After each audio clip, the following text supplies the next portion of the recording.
Sorry, Sorry. first and last, Yes, spelled yes. and all that good stuff. My name is Commissioner Randall White, Randall, White, White. Sunday Love, SUNDAY, LOVE. And your daughter? Zaria Love, AZARIAH, LOVE. How old are you, Azaria? 16 years old. You understand? We're here today because the community is outraged. A few years ago, they closed one of our community schools without listening to the concerns of our parents and concerns of the stakeholders and community members.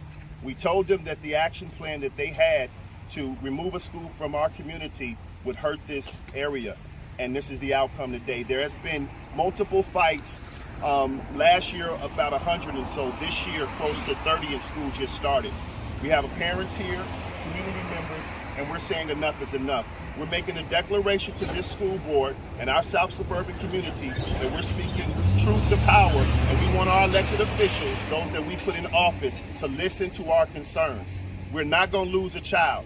It takes one life, and then they'll return phone calls. So we need you guys' help. We need the community to voice their concerns, write in, send emails, and we're here today just for that cause. Ms. Love? Last week, unfortunately, my daughter, a battery was committed against her. She was attacked and hit in the face with a laptop during school. And it's so disheartening because we send our kids to school to get an education. And then when we drop them off at school, I got to post up in the parking lot just in case something happens to her. You know, she's very scared over there. It's not what a lot of people perceive the school to be. It's dangerous there. And something needs to be done because the way things are happening these days, you know, somebody's going to end up getting seriously hurt. And unfortunately, my daughter was the one that got hurt. You know, and she shouldn't be going to school getting hit in the face with a laptop and getting attacked. So, you know, I'm just, you know, really at all right now because I don't want to send it back there. You know, it's too much going on. And you got to worry about the kids getting attacked when they should be there getting an education. Miss Love, is your daughter willing to walk us through what happened to her? Just basically tell us your story and start from the beginning of what happened. What happened at school?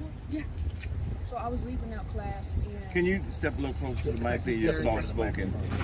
Thank you. so I was Go ahead. I was leaving out of class and the girl behind me, she pushed me to the side and I turned, I said, I was going out the door, you didn't have to push me. And then we got into like a verbal altercation and then she was getting closer to me, so the boys, a group of boys, they had came and like grabbed her up and held her back. And so when they let her go, she threw her Chromebook at me and it hit me in the head. And so I had, after that, she had charged at me and then we had to start getting into a fight. And I'm not a fighter, and it could really happen to anybody because I'm grade orientated. I don't start drama online. I don't do none of that. And if it can happen to me, it can happen to anybody else because I'm not the only one who's worried about good grades and a good reputation. Can I ask you, what's it been like at school in terms of fights last year and then this year? The fighting is bad. It's bad. It's always almost a fight at either one of the buildings. Why do you think that is? In your experience, what have you seen? Why are these fights starting? I don't know. I just feel like kids are getting into it with each other and it's building up to like get into fights. Do you see enough security in the hallways that, you know, is there to break up any of the fights? Huh? Do you see enough security like in the buildings, in the hallways? It's like the security is spread out real far away from each other, like in every other corner of the school or hallway. What year are you in? I'm sorry. I'm a junior. You're a junior. How often do the fights happen? Daily, every other day, weekly? Every other day, weekly. Were you in Richton East or are you, what campus? Because I know that the schools were consolidated and that's when it all started. So were you originally part of East? No, No. Rich Central. Have you seen that there's been a lot of issues because of conflict between kids that were always at Central with the kids that came in from East? Yeah. Did we put a name on record, Michelle? Why do you think that is? I just feel like the administration is not taking it serious. And when they do take it serious, it's like they're treating us like prisoners, or like, it just gives like prisoner vibes. You say the laptop hit you in the face. What day was this again? This was Tuesday, last Tuesday. Tuesday last week. Did you have to go get checked, or are you okay? I'm okay. I had a lump right here, but it went away. Mom, what would you like to see? Well, first off, the reason for these issues is when they closed down Rich East, now you consolidated the games from one school and you put them all together, and that's a big problem. Literally, practically every other day, I'm getting videos in the middle of the day of teachers getting assaulted, security getting assaulted, administrators over there getting assaulted, and it's the gangs. It's a gang issue there. And then when you have people like my daughter, who's not a gang, she's a straight A student, getting attacked, and I have yet to hear back from the superintendent. I've been calling him all week, and he's failed to return my call. So, what was the initial response from the school after your daughter was in the fight or assaulted, however you want to describe it? What was the initial response? What did the school say? Principal? Well, they said they were going to look into it. They did see the video. I had to file charges at the Olympia Fields Police Department, and I have not heard back from the principal yet. I reached out to the current board president. We can't hear you. I reached out to the current board president and was cussed out about my involvement and my concern. The situation that happened on Friday, which we know is a tragedy, I could barely even look at the video. My wife cries every time that I turn it on to try to go back and watch the video. If that child would have lost their life, then what? What would we say then? Would we say that the community was right? Closing that school not only hurt our community, but it's hurting our kids, and we need change. Let's take a step back, Randall, because you addressed the incident that happened on Friday, but didn't actually talk about it. We're talking about the football game fight, Correct. right? Can you walk us through what happened? And I think, you were there as well, Absolutely. right? So maybe, can we get your name first? Shagmond Lowry, S-H-A-G-M-O-N-D, last name Lowry, L-O-W-E-R-Y. So Friday night, me and my son attended the football game. I came out and tested a photography lens, and we were there. At halftime of the game, I told my son, hey, I'll come back and get you. The game is kind of slow. I ended up leaving the game. I ended up coming back and getting him, meeting him at McDonald's. We got in the vehicle, we were driving home, and then my son's phone started blowing up. And he's like, Dad, they're fighting. So initially, he showed me the video of some of the fights, and I'm like, what is going on? We just left there. But what killed me with the situation, what hurt me in the situation is that he was emotionless. It was like it didn't bother him. Everybody else it would bother, but he was just emotionless. And that's when I knew we got to get on our horse. With Mr. White right here, we got to go ahead and make a difference. And it all goes back to that Rich East situation because they turned a blind eye because they don't know our history. Let me ask you something, and just to play devil's advocate here and Okay. tell you what the school is telling me, so I'd like you to respond to that. Okay. What they're telling me is that the fight at the game, obviously it happened, but that it was cut, that there was security all over, and that within 30 seconds they got it under control. That's not true. If you see in the video lasts longer than 30 seconds, and it was parents that came over and tried to console that child that got hurt. It was understaffed. I spoke to the police department, and they were under the awareness that they were going to stop allowing people in. They put people in, packed everywhere. There were 10 fights that broke out that day. 3 of them ended up in kids getting detained. And so, no, they're understaffed.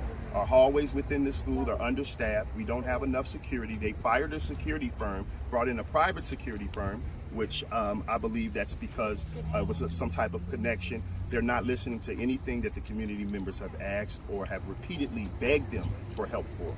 And the other thing I wanted to ask you again that the district is telling me is, and they acknowledge that obviously last year when the school started, there were a lot of issues with fights, but they claim that they've actually cut down on the amount of conflicts by about 60% and that they're in a much better position than they were last year. I don't know the numbers. I do know when I'm receiving phone calls and my daughter is afraid to go to school, I believe it's still a concern. I don't know the numbers or the mathematics of that, but I do know that someone's going to seriously get hurt if we don't do something and do something now. You said there were 10 fights on Friday. Were those within the school or just at the football game? Can you kind of break those down? At the football game. Oh, 10 fights at the football game. It was 10 fights at the football game. On Saturday, it ended up being another fight, I believe in Country Club Hills, that stirred from this. Today, the district was on lockdown or high alert because someone threatened that it was going to be a shooting from retaliation of this that's going on. It's a trickle effect that's continuing to hurt our community. Now, Randall, you also have then, your daughter is at which school? My daughter is at the Rich Central campus. She would have been at the Rich East campus. Okay. Just to, if for full disclosure, you're running for the school board, correct? Correct. What would you say of those who might say that, this is motivated by your run for the school board? Well, before I run for the school board, I'm a parent. And that's first and foremost. I have an obligation to make sure my son is safe. When my son comes home and tells me, hey, Dad, this went on at the school, that went on at the school, that's a problem. That's an issue. And then with me being an alumni, understanding that when you close Rich East down and you break this section up of the way they would do things and merge it with a new section, you're going to have conflict for years to come. So the current administration and the school board have to listen to the historians of the community. I'm a historian. Mr. White is a historian. We understand how this is going to play out. And that's why we're here now. So your daughter and your son would have been at Rich East? Correct. Have they personally had problems since the schools were consolidated? The lunch lines are too long. Part of the issue, the major... But in terms of being involved with having conflict, have either of them, been caught in the middle of that conflict between the schools, the populations being merged together? Yes. So what I was getting ready to add to, part of the merger, they had no plan. They had no consolidation plan. It's not just they closed Rich East, which we're very passionate about in the Park Forest community. They had no plan how to merge the students together. And so my daughter says the lunch lines are too long. She's missing lunch at times because it's too many kids packed into one small location. Okay. Right. And with our situation, we're involved with our children. So we champion our children already. But what about the kids that don't have us in their lives? What about the kid that has to go home by himself, latchkey kid, and he doesn't have a parent there? What is he supposed to do? We're there almost every day picking our children up. But like I say, the kids who don't have somebody to guardian for them, they don't have anybody to reach out for them. Okay. Anything else that you'd like to add? We have another parent as well. Would you like to have something to say? Some of the situations that's been happening to her granddaughter. Well, my granddaughter goes to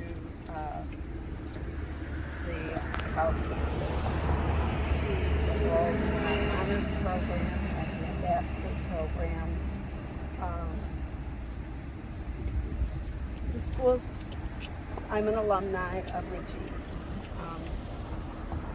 I've lived in Park Forest since 1965. I've seen a lot of shifts in the schools and the education system. I was around when 163 had to restructure some of their schools and had to close some. So I understand that sometimes you have to close a school no matter how much you want that school to stay open. But they have too many students put into these two buildings. They need to open up the other building. They were forewarned, not only people from the community, but the students that were going to the school said this is not going to work, it's going to be a problem. And I don't care how much security you put in these buildings, unless you've got one-on-one security. The way that everything is not structured, not organized, is going to be a problem. And why do we have to have our schools be a police state? Apologies, did we get your name at the beginning? Oh, I'm sorry. My name is Glennis Greening. Can you I live spell in that? Park Forest. Can you spell it for us? Glennis, as in Sam, Greening, Greening. And did you say you have grandchildren at the school? My granddaughter goes to South. Okay. My grandson graduated from East in 2000. I graduated class of 69. Okay. So long history with the school and the district. Yeah. Thank you so much. Thank you for sharing. Hello.